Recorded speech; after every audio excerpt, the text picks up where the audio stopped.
Good evening. First additional language, SP and FET. It is Monday, the 13th of September. It is now 16:26 from quite a cool and rainy Eastern Cape. So here in Kabeja, enjoying a bit of the rainfall and getting our dams a bit full. So I hope you're all doing well. This is week 6, and I'm just going to share my screen with you now.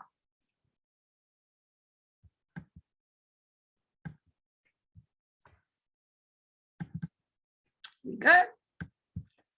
Let's go to slideshow. Okay, so week 6, here we go. And we're going to be looking at applying a process approach to writing. And this is going to impact on your assignment 2, your workshop presentation on looking at a process approach and a product approach to writing. And we're already halfway through the semester. We're in week 6, 2 more weeks, and then assignment 2 is due. We are busy with assignment 1, busy marking, the process is happening. So hopefully we can get through this in the next 10 days, and then we can release the marks once they've been through the internal moderator. So you might think, well, what's all this process approach to writing all about? You're thinking about it. It's all about writing and how we should tackle it rather than as a product. I'm going to explain the difference to you between a product and a process, and the whole idea of going into a process approach to writing when we teach writing in the school and in our language classes. Okay, just a quick spreadsheet. I went and had a quick update today because the 12th was the finalizing of week 1, 2, and 3. Week 4 was on Sunday, and now we're going into week 5, which will be submitted 15th. I'm not too sure what next, 19th. I'm not sure. Anyway, so well done. A lot of you already got your week 5 online tracking going. You'll see there was quite a bit of a mushroom in week 4 because I gave you more than one opportunity to submit. So that's why I've got 146 for SPs out of 135, because some of you did it more than once, so maybe you got better marks for that. I'm not really going to look at assignment 1 totals yet because I'm still getting in late registration submissions, yes, and SOA. So they come in on this Friday. So I will upload the final tallies once I've got everybody's assignment 1s in. So well done with that, getting your week 4s done and week 5s, as well as those of you who already submitted and knowing that the marking process has started already. Okay, so I'm quickly going to have a look at assignment 2. But now there's always queries. I've had the most incredible requests because people don't know what's going on. I don't know if you don't read your assignments. I'm not too sure what you do or what you don't do, but hopefully this overview is going to help you as well. So you're going to present a workshop to first additional language SP and FET teachers to encourage them to teach writing as a process rather than as a product. There we go. So what must you do that's the same? What must you do that's different if you're teaching both FET and SP? So what must be different in your assignment? So you're not doing the same thing. Well, the CAPS background will be different. Some of it will be the same, but you can maybe look at the FET, what they say about FET writing and what they say about SP writing. Look at the examples for essay type writing for SP and for FET, and the same as the transactional writing examples. Try and keep them different. You're going to have to apply a process approach to essay writing and transactional writing. I have asked you to do a discursive essay for discursive for FET, and a narrative for SP. So there's a difference straight away. And how do you promote a process approach when teaching that? Questions to your audience can be different because maybe teaching SPs, you're not going to ask the same higher order questions as you'd ask for FET teachers. Similarities, what can be the same in your assignment? Well, the process approach stages are the same for FET and SP, so you could use the same slides for those. And what the benefits are with an SP and an FET for using the process approach will be the same. The challenges will be the same, so you could use the same slides. You won't be able to use the same, you'd have to re-record it with your own voice, but you can use the same slides. Your presentation, again, 10 to 15 slides, please, no paragraphs, always bullets. You're going to speak us through it. You don't have to show us everything. You can just have keywords, key phrases, and you can speak us through it. 20 minutes maximum, please, no longer than that. That is time out. You're going to either use a recording session with PowerPoint and then you can convert it to an MP4 recording, or you can use Zoom like I am now. And when I finish up here now, it's going to be my MP4 recording. I'm then going to upload that on YouTube to get my link. Okay, so Zoom. Then on ECI, on the link there, you're just going to paste your YouTube link there. That's all. You don't have to give me PowerPoints. I don't need them. I will see your PowerPoints in your presentations. Your transcript with your answers will be uploaded on Turnitin. So you've got 2 to upload, your questions and your answers on Turnitin, and then your YouTube link on ECI. Okay, I hope that makes sense. If you don't know how to do it, there are videos that Deltadesk has put together for it, but otherwise go onto YouTube. I've shown you how you can open an account. Go and click on that section to manage your videos. Then you go to create your videos. You're going to have to upload it. You can drag and drop it. I've had students worried about who's going to see them. This is why it's so important that you click on unlisted, because if you do public, there you can see all my videos that I do for you are all public, so you all can see them. But when I do one for my marking people, my marking ladies, we have it unlisted. So that means only they can see it, nobody else can see it. So you choose unlisted, that means the markers can see it, the moderators can see it. Nobody else can see it, I promise you. Okay, please let me see you. Okay, so it's nice to see you speaking to me. If you've got a hijab or something like that, doesn't matter as long as I can hear you well. Okay. Right, the questions that students ask me. You're going to do your CAPS background, explain the different writing types with examples, transactional, essay writing, the length, the number of words, how they differentiate between that, the different styles, formats, purposes, audience. It's all in section 3 in your CAPS document. These are just a few things I'm picking up on.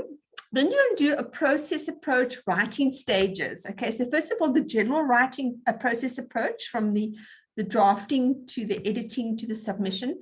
Then you're going to take the writing stages for an essay piece and the writing stages for a transactional piece. This is all outlined on the slides that I've given you. So if you are doing FET, you'll do a discursive essay. If you're doing SP, you'll do a narrative essay. If you're doing transactional writing for FET, you'll do a formal letter. But if you're doing SP, you'll do a friendly letter. So they're different genres. All right, then you're going to say what the different writing stages are for each of those, how you would go about doing it. This is an example. Say your discursive essay was contact and distance learning. What are the pros and cons of that? So then you're going to have the different stages. There's 5 or 6 of them. The planning stage, you're going to brainstorm the pros and cons of contact learning and distance learning. Then you're going to design a mind map. Then you're going to reflect on your ideas and you're going to free write a bit. So this is how you're going to plan. Then you go into your drafting stage where you're going to outline your paragraphs, what you're going to include in them. You're going to draft some paragraphs or roughly. Then you're going to go into your revising stage, then the editing stage, and then the submitting stage. So those are all the stages. You're going to say what you're going to do for your narrative essay and your friendly letter, how are you going to plan it. 3 questions for your audience. Design 3 questions focusing on teaching as a process or a product for all your teachers. Then think about the different kinds of questions you could ask relating to process and product approaches for your audience, and give me the transcripts, which you're going to upload on Turnitin. Okay, I hope this helps a bit. So let's get on to the reason why we're actually having this learning event tonight. We've done the exploring of writing practices in week 5. This is week 6. We're going to look at the planning, the drafting, the revising, editing, composing processes for writing as designed in CAPS. Okay, there are all the stages there that you go through. You go to Ferreira as well, a whole lot of it from page 152, and then we'll get on to the rest next week for the next 3 sessions. Okay. Right, so let's just look at the difference between a process approach and a product approach when you choose writing. So the product approach is the traditional approach, which I think most of you know in your schools, where you just give the students a piece of paper and say, write an essay and hand it in. That's basically writing for the product, you're writing for the assessment. So the whole focus is on submitting that paper, okay? Teacher underlines mistakes in red, the feedback at the end, and sometimes they might write a comment. The big focus is on language, spelling errors, punctuation, rather than the content, the organization, the structure of the essay. The mark is assigned, very individualistic. There's no collaboration. You're not allowed to ask anybody about your topic. You're not allowed to share your work. You write one draft. That's it, final draft. No chance to resubmit. You can't say, like you do with your assignments, can I resubmit? Can I please give it? Then the teacher is in control and does not assist with your writing development, because you can't improve. You've got your one draft and you've got your mark, and you can't try and make it better. Whereas the process is like how we really write in reality. We don't just go and write something, we draft it, then we revise it, then we revise it again, then we edit it. That's how we normally write. So you go from the planning to the drafting to the revising to the editing, and then finally you will submit something. I hope you go through those stages. And these are all recursive. So it means you go round and round and round. You can get to the revising stage and go back to your plan and say, oh, well, I think I should include that point, and I think I must take this point out. So you can actually go round and round with it. You can speak to others. You can ask someone else to read your work. You can ask them for their feedback. You can change according to what they've said. You can read somebody else's work. So it's a social event when you write. You must have collaboration. It's recursive. It goes round and round. You can write as many drafts as you like. You share your writing to get feedback from other people. It's very learner-centered, not the teacher. You are driving your writing. And you become very critical of your writing skills. And that's good, because you can say, oh my word, this is really not making sense, this sentence. This paragraph should be number 1 or number 2. So you can actually see how your writing should follow. So this is a whole table here where you can look at all the process writing, what it looks like, and all the product writing approaches. But basically, process emphasizes creative process, how we get our final copy, whereas the product writing is emphasizing the end product and not how you get there. So often it's a mess by the time you get to the end. So let's go and have a look at these writing stages in the writing process. So the stage 1 could be thinking about your topic. What should I write about? Do I like that topic? What genre is it? What is my audience? What point of view am I going to take, especially if it's a discursive or argumentative type essay? Then you're going to go and gather your information. Reading lists, go onto the internet, look at handouts, your own knowledge, what you know about it, discuss with your friends what you think you could write about, problem solve something. So that all is your pre-writing stage when you think about it, and it's often a collaboration. You can share this with other people. Then you're going to start recording your information and your references. It's still part of the pre-writing because you've got all your notes and how you're going to do it, your mind maps maybe. And then you're going to go on to stage 3, the planning, the outlining, and your drafting stage, basically, where you're going to plan your main points in your essay. You're going to organize your information all within an outline. You're going to start writing some paragraphs. Then you're going to get onto the drafting, revising, the editing stage. There we go. That's when you more formally start putting it together. The structure comes together. You start revising what you've written. You start fixing up sentences. You check if your main verbs are correct. Then you get onto editing, which is really when you start looking at spelling, punctuation, and so on. So first of all, you're going to write your first draft, then you're going to give it to someone to read, and you're going to redraft it. You might do this many, many times. You're then going to revise it, looking at the organization of your paragraphs and the style of your writing. Is it too formal or informal? And you get to the editing stage where you look at spelling, grammar, and punctuation. That's the last stage. So there's another table which you can look at right from the brainstorming right to the revising and the final draft that you submit. Or recursive, it goes round and round and round. Draft, edit, revise, final draft. Then you're going to submit, final copy submission, yay. You're going to write that or type it neatly using the required formatting, not lots of white dead space. You go and see if there's an institutional submission requirement, like you've got to have a plagiarism declaration, or you've got to have a table of contents, you've got to have a reference list, and so on. And then you'll finally submit your final copy either electronically or you'll print it out and give it to your teacher. Okay, the final draft goes in. And you've done it all, and you feel very happy because you've really worked hard on your essay and you've really had a chance to fix it up very well. And let's look at the process writing approach again. You can see all the circles means that it goes round and round and round. So you start your pre-writing, which is your brainstorming, your note taking, you're getting your ideas.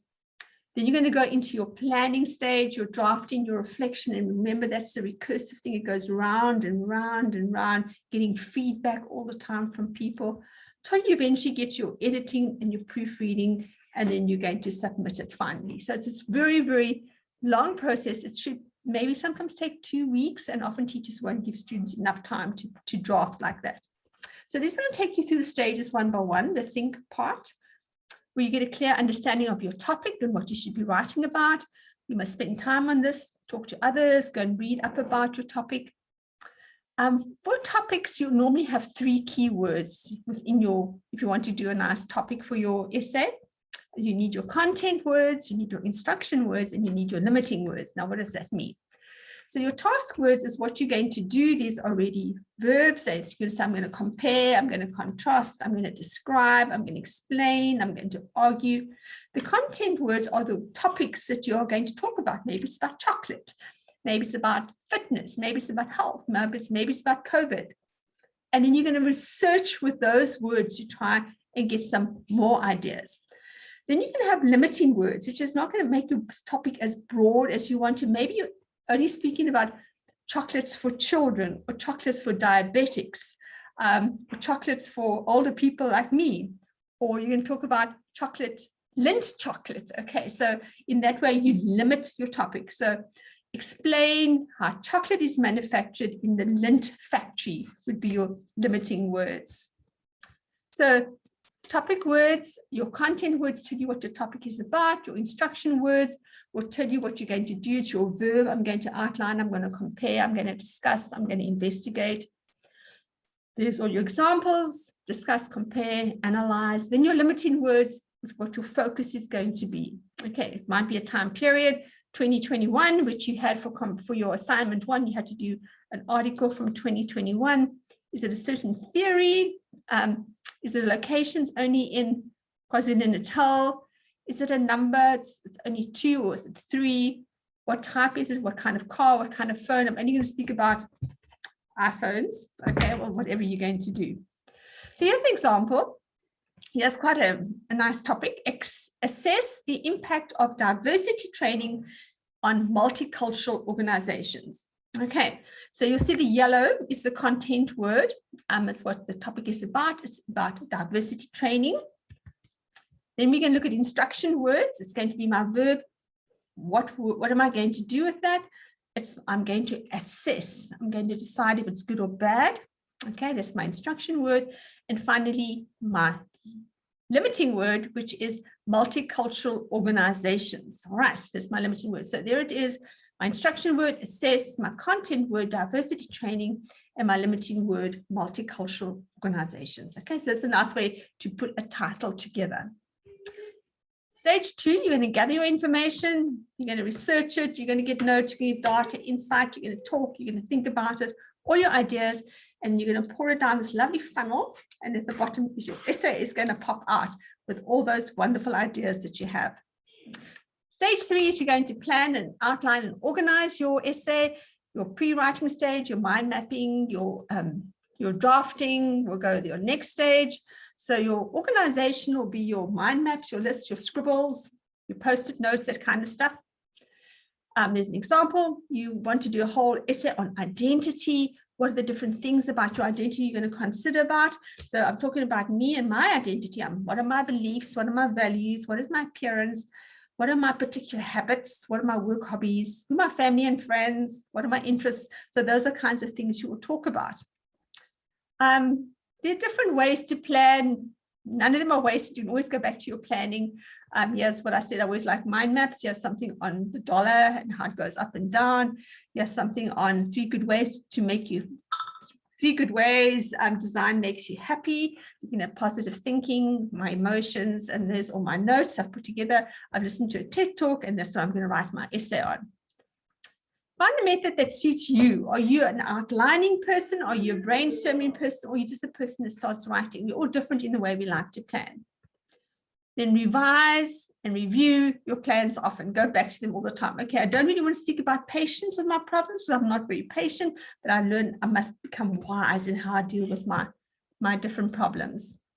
Then I'm getting on to the drafting. that means I'm starting to write now. Then the revising, I'm fixing up the sentences. The editing, I'm looking at spelling. And there's the whole list. Pre-writing, writing, revising, editing, and publishing. Going on to those stages. Okay, so it doesn't have to be perfect. This is why you just write.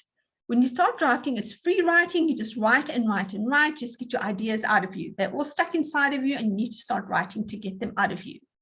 Then you start revising. You start checking coherence. Does this make sense? Are my ideas linking well? What about my paragraphs? Once I've done that, which is quite a hard job, and often teachers don't actually comment on your coherence. Do you have one topic sentence, and do all your supporting sentences actually support that main idea? Then you go on to your editing, you start checking those sentences and your word use. Is it the right word? Have I repeated this word all the time? And finally, the proofreading or the editing as well could be also called your checking for spelling, grammar, and punctuation, all those minor little things. This is quite a nice little visual, I think, for what these different terms mean. So if you think about revise, could mean arm. Okay. Arms are add sentences and words that I can revise by adding an adjective or a noun or a verb. R is to remove your unneeded words or sentences. Okay. Then you get on to M is when you start moving sentences or word placement. It's lovely when you're typing this because you can actually cut and paste all the time. Then S is when you substitute words or sentences for others. I'm going to move this sentence here. No, I don't want that sentence there. I'm going to use this word instead of the other one. So remember your arms. Cups, yes, is the other one. How are you going to edit? C is for capitals. Go and check your capitals, the names, the months, the titles, and things. Have you used capitals correctly? U is usage of that your nouns and verbs are properly synchronized, that there's concord, verb agreement with subject. How have you used your verbs? Are they correct? Are they the right tenses? Punctuation, your question marks, inverted commas, semicolons, colons, and so on. And then finally, spelling. Okay, check all your words, use your resources. So your arms and your cups are good ways to think about your revising and your editing. Right. I want to talk a bit about feedback. Feedback are the comments I give you on your essay, on your assignments, and research has shown them to be very, very important. So feedback, getting someone, whether it's your friend, whether it's your mom, your dad, or your teacher giving you feedback is very, very important. And Gaskell, even as early as 1987, said it's essential for every attempt to construct a model of writing. So for feedback is essential. You must take your writing and say to someone, please read this to me, what you think, because they can see things that you don't see. Key says in 1990, it's a fundamental element in all stages of the writing process. So even from your planning and your mind mapping right to your revising, you can get feedback on all those stages. Ask for it. It also helps our learners to adopt a positive attitude to written work. When they get feedback and they can see that their writing is improved, they become positive about their writing.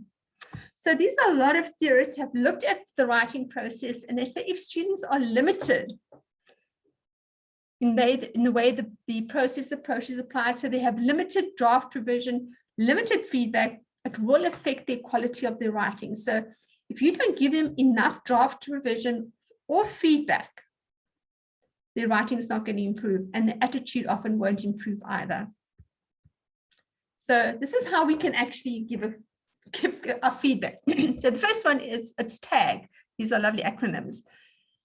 Give a compliment, say something nice. Oh, I like the way you said Johannesburg here, or that was a very interesting use of the word. Okay, so refer to something in the text and be specific. You have used past tense so well in this sentence, or these are really descriptive adjectives. Then ask a question. Okay, must relate to what the text is about.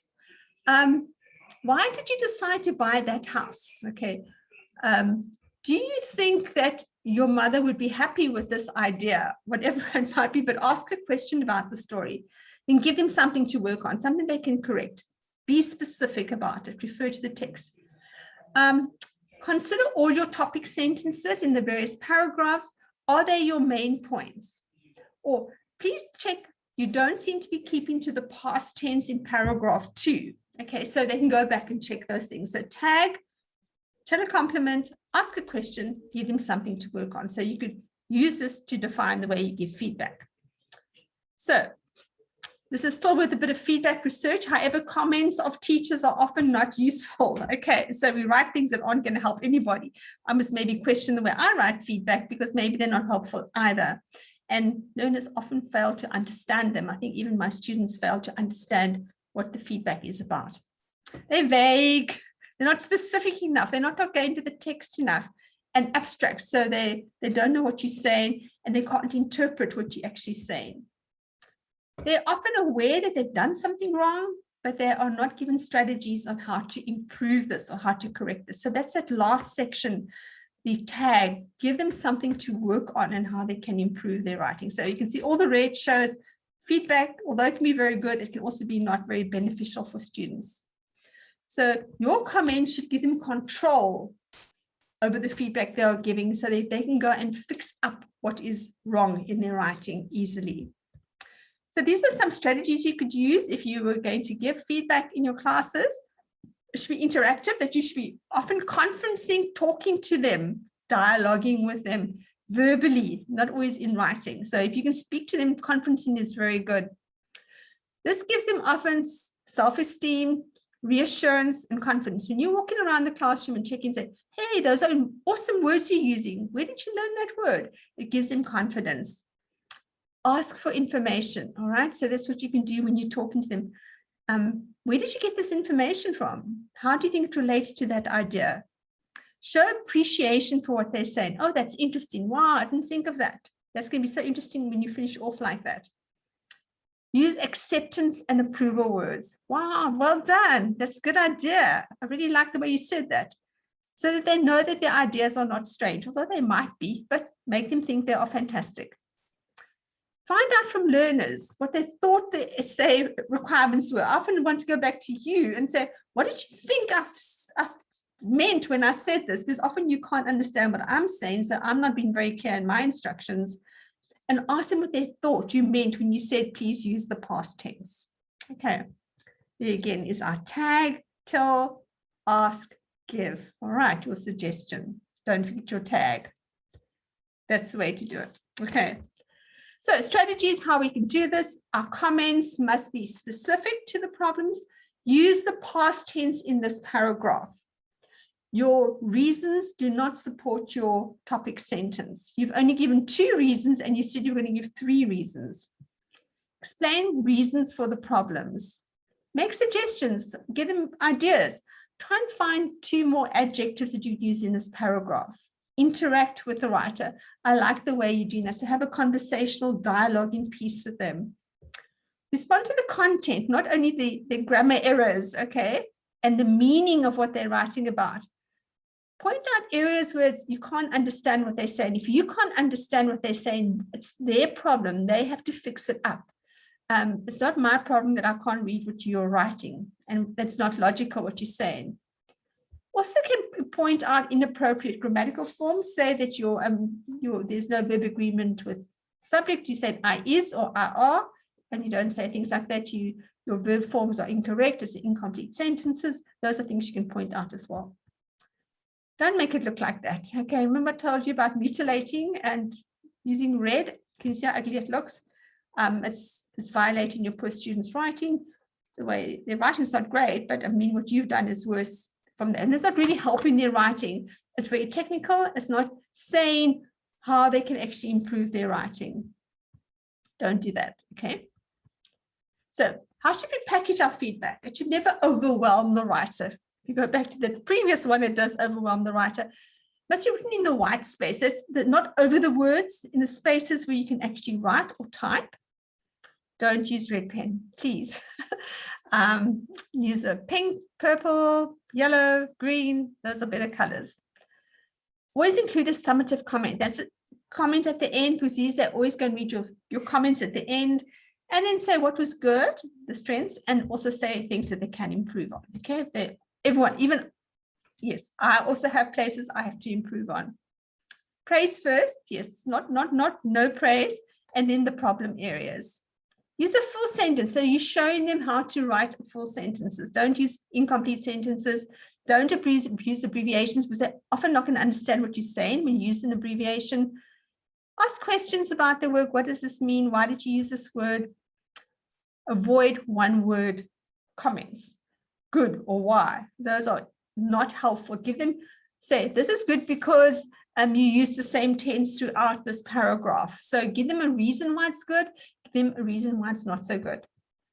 It's the back to burgers, feedback, burger, positive feedback, constructive feedback in the middle, and then positive feedback at the end. I'm sure if you do this, your essay is going to improve. All right, this teacher did blue for the first one, but you can see there's a lot of abbreviations and single words, and then I can't even understand, she just says negative. Remember, one-word comments are not going to help. And then you just got a thing with saying slang. So the poor student's got to unpack this. It's going to be quite difficult. Have ever used, and she's got an R there, unless they don't know what those abbreviations mean, it can be problematic. This one has got more fuller questions. Is this what you mean? All right. Specifically, and then meaning. So also one word. Here's a big one, copied. Okay, so you can see the only place where there isn't any errors. But just be careful how you give feedback. I think using tracking devices and electronic copies makes it a lot cleaner and nicer for students as well. This is another one you could do if you have got this whole system of checklist. You can have a whole checklist of what you want them to be sure that they're having in your essay. They can go through it, then they get a friend to go through it, and then you can go through it as a teacher. So for instance, one of the things you want them to do is write in the first person, I, me, my. All right. The pupil says, yes, they have. The friend says, yes, they have. The teacher says, yes, they have. What about I've used figurative language like personification, adverbs, adjectives, similes. I say half, some of it. The friend says, no, you haven't. And the teacher says mainly adjectives. And so you go through this, so you have 3 people giving feedback, and then you can see if you have kept to that list of what you should be writing in the past tense. I've written about the senses. It makes you aware and critical of what you are writing. Right, so what I learned is, this is also from research I've done, their perceptions of teacher feedback. Most of them say it is motivational for them and it does improve their writing. And these are kinds of things they said. I was encouraged by the feedback. Now I enjoy my writing. I improved in my writing. So they're all good things. The more you write, your writing skills improve. I'm able to elaborate more. I can rectify my mistakes, more drafts, more improvement. But also there are some students that don't really like feedback and they don't think it helps them. And that makes me quite sad. And they say nothing would have improved, nothing improved, and rectify my mistakes on my own because nothing improves. So some of them might feel a bit like that. So finally, you get to stage 5, which is your final copy in your submission. Look at your checklist. Have you neatly typed and professionally formatted your paper, your essay? Was it a mess when you presented? This is an initial favorable impression you make on your readers. If it looks neat and tidy and professional, they want to read your essay.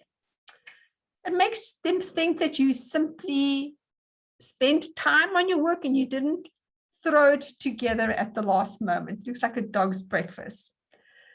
Often you may lose marks. And I know if your work is neat and it's written well, people are favorably wanting to read what you've written. But if they can't actually read what you've written and it's a big fat mess with lots of crossing out, nobody's going to want to read your work. So often marks are going to be lost because of those impressions. If it's sloppy, yes, you're going to lose marks. Typing is preferable. I think we're reaching the electronic and digital age. But ensure your typing is accurate, right use of capitals, spacing, paragraphing. If you can use double spacing, 1.5 at least, it gives greater legibility to what you're writing. Look at the length of words. Those are really important because if it's too short, you're going to lack content and development and you can lose marks for that.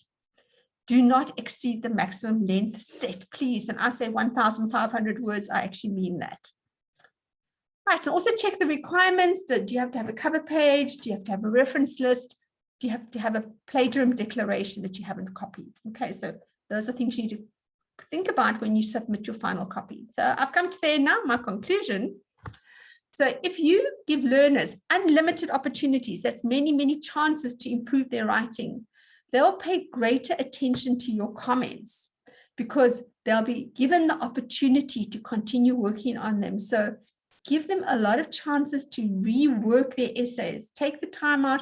Even if you do peer feedback and not just your own, or the checklist feedback, give them a chance to work on their essays and improve them. Don't let them write one draft and give them the final mark based on that. So feedback on your drafts are more effective than responses to your final draft. So if you only give them responses to the final draft, it's not really going to help because it's not going to be effective at all because they can't go back and fix up what they've done wrong. So they're just going to ignore it. Okay, often won't even think about it for the next essay. This is something from Lee Wilson in Education Week Teacher. She says, good feedback stimulates thoughts about writing and inspires improvements, whereas a final grade often has a stultifying effect, doesn't help. Even if the grade is high, a letter or a number grade evaluates the product, but does not teach the person how to write. Your feedback does that. Give them unlimited opportunities to rewrite. Here's something for you to do, which I'm going to have a mentee as well. Go back to Ferreira on page 155, 154 to 155. There's a table, a questionnaire table to go through it. Answer yes, no. And this will determine the kind of writing approach you experience at school based on that, answering those questions. And then I want you to go to Menti, and it's going to be a bar graph. Say which kind of writing approach you used when you were at school. Okay, so it's a questionnaire, page 154 to 155, table 11.1.